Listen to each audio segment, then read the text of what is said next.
Hello, good to see that you have completed the course so far and that you've almost reached the end of this course. In this video we will discuss the main conclusions of the course to give an overview of the subjects we have discussed over the last 4 weeks. As you will remember, the first topic we discussed was the concept of open science and how open science can benefit you as a researcher. We categorized the advantages of being an open researcher into 3 categories. There are practical advantages that will help you directly in your academic career. And as we have seen, publishing research work openly can significantly increase the exposure of that research and have a positive influence on your research impact. There's also a good chance you will reach a much broader audience when sharing your work openly. It can therefore also strengthen the quality of your work. So, Michiel, would you then say that being an open researcher is primarily something you do for yourself then? Not at all. There are also advantages that can be categorized as good science. Operating as an open researcher creates transparency and enables others to easily perform reproduction and replication studies of your work. And there's a category of advantages that does not directly affect you personally, but that will improve the scientific system as a whole. By increasing the amount of scientific research that is published openly, the costs of producing and gaining access to scientific output will decrease for industrial companies, research institutions, and academic institutions.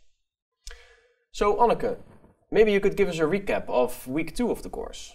Yeah, sure. In the second week of this course, we helped you to make your first steps towards effective research data management and to get a grip on the different issues and elements that play a role. We discussed that in order to adhere to the FAIR data principles, you need to manage your data effectively. Especially if you are the main responsible for a research project, there are many things to think about. First, you need to be aware of the nature of the data that you'll be collecting.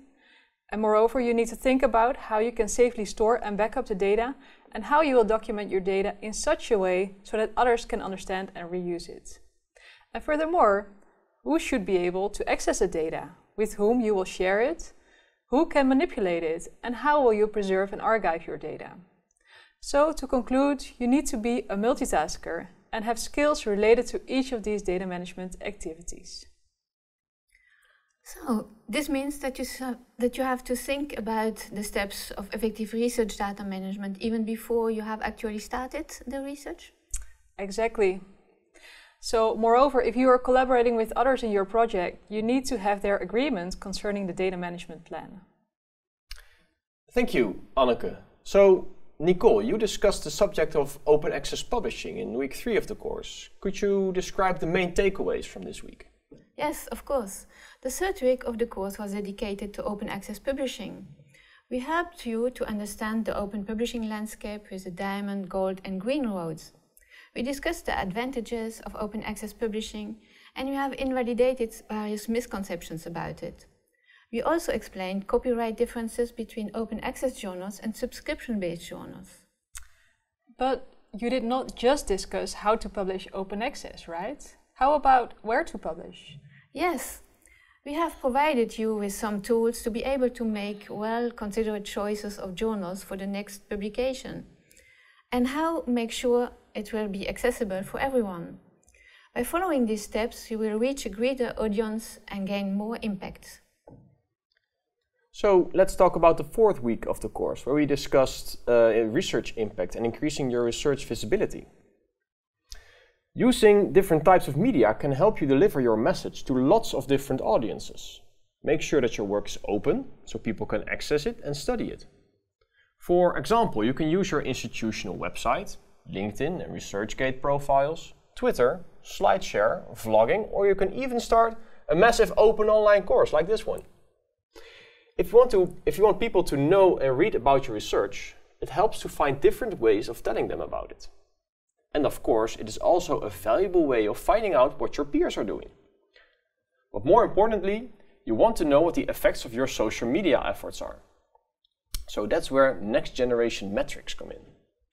By using next generation metrics, you can actively track any publication from the moment it is published. As we have discussed, there are a few platforms that actively measure the mentions of publications in, for example, the press, on Twitter, or in online reference managers, So now you are working on week 4 of this Open Science MOOC, and you already know a lot about open science, open data and open access.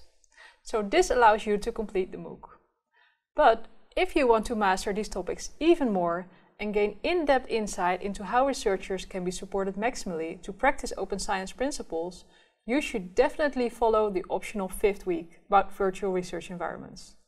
They offer new opportunities to researchers to collaboratively analyze data and related publications and to obtain new insights.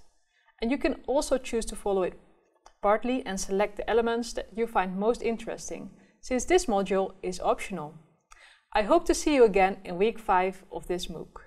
Finally, we would like to thank you for your active participation in the course. And we hope you enjoyed the course, that you are convinced of open science. And that you have become an open researcher.